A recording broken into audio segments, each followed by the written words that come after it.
استغلت الفنانة المغربية التي تقيم بالهند نوري فتحي فرصة استقبالها من طرف رئيس الاتحاد الدولي لكرة القدم جياني إنفانتينو يوم أمس السبت عقب نهاية مباراة المغرب وكرواتيا من أجل تقديم هدية خاصة لها علاقة بالمغرب.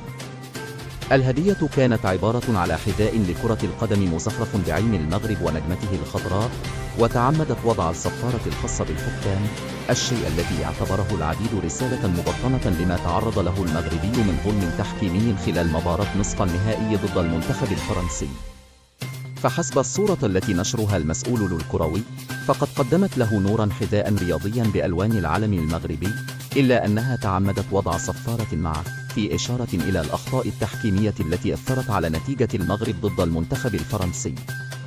فهل تعتقد أن هذا هو مغزى الهدية؟ اترك لنا ماذا تعني في رأيك هذه الرسالة في التعليقات.